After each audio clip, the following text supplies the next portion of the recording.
everyone. In previous video we were discussing chapter 13, our natural resources.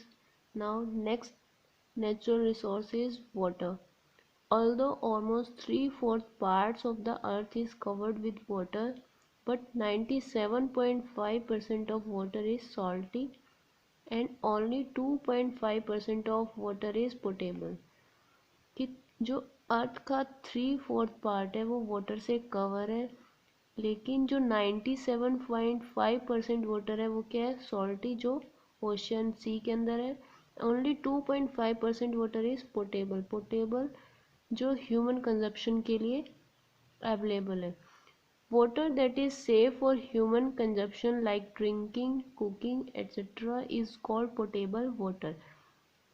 कि जो water human consumption के लिए, जैसे ड्रिंकिंग, कुकिंग के लिए आप यूज़ कर सकते हो, सेफ है, उसको क्या बोलते हैं, potable water. Due to climatic changes and pollution potable water is becoming scarce. कि क्लाइमेटिक चेंजेस और पोल्यूशन की वजह से जो पोटेबल वाटर है वो क्या, वो कम हो रहा है. Scarce means lack. We need to save our water bodies like river, lakes and ponds. तो हमें क्या करना चाहिए, हमें जो हमारी वाटर बॉडीज़ हैं जैसे रिवर, लेक, पॉन्ड, उनको सेव करना चाहिए. कैसे सेव करना है, do not waste water in your household. तो जो घर में आप काम करते हो उनमें वाटर को वेस्ट नहीं करना चाहिए. क्या क्या करना चाहिए, close the tap when you do not need water. तो जब आपको वाटर की नीड नहीं है तो क्या करना है, टैप को क्लोज कर देना है. Use a bucket and mug to take bath instead of using shower. कि जब आप नहा रहे हो तो बकेट और मग को यूज़ करना चाहिए instead of using shower. Shower का यूज़ करने के बजाय बकेट और मग का यूज़ करना चाहिए. Use a bucket of water to clean the car instead of using hose pipe. और ऐसे ही जब कार को क्लीन कर रहे हैं तो बकेट ऑफ वाटर को यूज़ करना चाहिए इंस्टेड ऑफ होज पाइप. जो पाइप होती है उसको नहीं यूज़ करना चाहिए. Close the tap while brushing your teeth. अगर आप अपने टीथ को ब्रश कर रहे हैं तो टैप को उस टाइम पे क्लोज कर देना चाहिए. Water the plants in the evening. और जब आप वाटरिंग कर रहे हो प्लांट्स को तो वो भी इवनिंग में करनी चाहिए. नाउ नेक्स्ट जो हमारा नेचुरल रिसोर्स है वो क्या है, soil. Soil another important natural resource is soil. तो अगला जो इम्पोर्टेंट नेचुरल रिसोर्स है सॉइल. अब तक हमने पढ़ा air, water and third type of natural resource is soil. Soil is composed of many different particles and nutrients which helps the plant grow. तो soil के अंदर बहुत से particles और nutrients होते हैं जो plant को grow करने में help करते हैं. A pile of garbage along with some soil when placed in warm compost bin create nutrient rich soil that help in the growth of plant and make them healthy. Pile means ढेर. So a pile of garbage along with some soil. कि जब garbage और soil को साथ रखते हैं when placed in warm compost bin. तो warm compost bin के अंदर जब उसको रखते हैं तो वो एक न्यूट्रिएंट रिच सोइल बनती है जिससे जो प्लांट्स ग्रो करते हैं वो हेल्दी ग्रो करते हैं. This is the picture of worm compost bin. Worm compost bin में क्या होता है कि जो अर्थ वर्म होते हैं वो उसके अंदर होते हैं और वो उस जो भी गार्बेज होता है उसको वो न्यूट्रिएंट्स के अंदर चेंज कर देते हैं. Now how can we save our soil. तो we can save our soil by few precautions. First is do not throw plastic in the soil as it is non-degradable and harms the soil. तो कभी भी plastic को throw नहीं करना चाहिए because it is non degradable. तो क्योंकि इसका डिग्रेडेशन नहीं होता और ये सॉइल को हार्म करते हैं.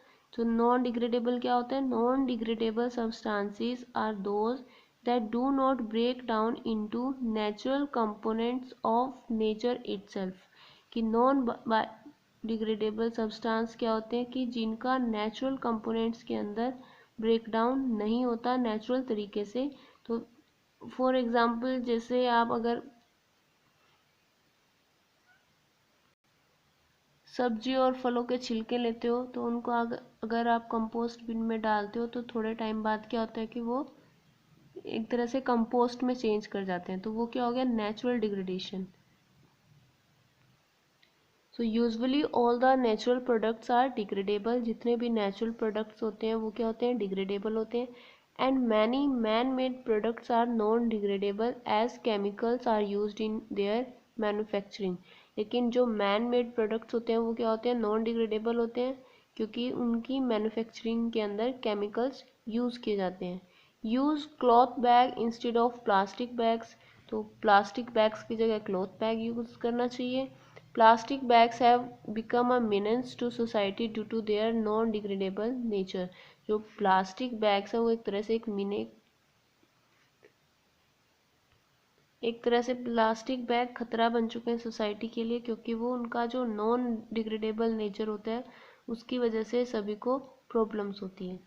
Now the next is forest. अब फॉरेस्ट क्या होते हैं कि forest provides not only timber to us but also clean air, कि जो फॉरेस्ट होते हैं वो टिम्बर देने के साथ साथ हमें क्लीन एयर भी देते हैं, जिसकी वजह से हम अच्छे से सांस ले पाते हैं। Man is wiping away the forest for construction projects, तो मैन क्या कर रहा है, मैन के अंदर मतलब होल सोसाइटी, जितने भी मैन है, पूरी पॉपुलेशन क्या कर रहे हैं, फॉरेस्ट को वाइप अवे कर रहे हैं, डिफॉरेस्टेशन कर रहे हैं, उनको कट कर रहे हैं फॉरेस्ट को, किसके लिए, कंस्ट्रक्शन प्रोजेक्ट्स के लिए। Population is also increasing at a faster rate, so the requirement of housing and furniture, जो पॉपुलेशन है वो इंक्रीज कर रही है फास्टर रेट पर, तो हाउसिंग और फर्नीचर की ज़रूरत होती है, इसलिए फॉरेस्ट को कट कर रहे हैं। So this is reducing the open green spaces, तो जितने भी ओपन ग्रीन स्पेसिस हैं वो क्या कर रहे हैं, रिड्यूस कर रहे हैं due to increase in population. We need to protect our forest as wiping away of forest is leading to many natural disasters. तो हमें अपने जो फॉरेस्ट है उनको कटने से बचाना चाहिए, बिकॉज जो फॉरेस्ट है वो हमारे लिए बड़े ही हेल्पफुल हैं, और अगर आप उनको फॉरेस्ट को सेव नहीं करते तो उसकी वजह से बहुत से नेचुरल डिज़ास्टर्स होते हैं। तो ये नेचुरल डिज़ास्टर्स क्या होते हैं, जैसे क्लाइमेट चेंज हो रहा है या फ्लड, अर्थक्वेक, तो ये सारे किसकी वजह से आते हैं, due to deforestation. Thank you.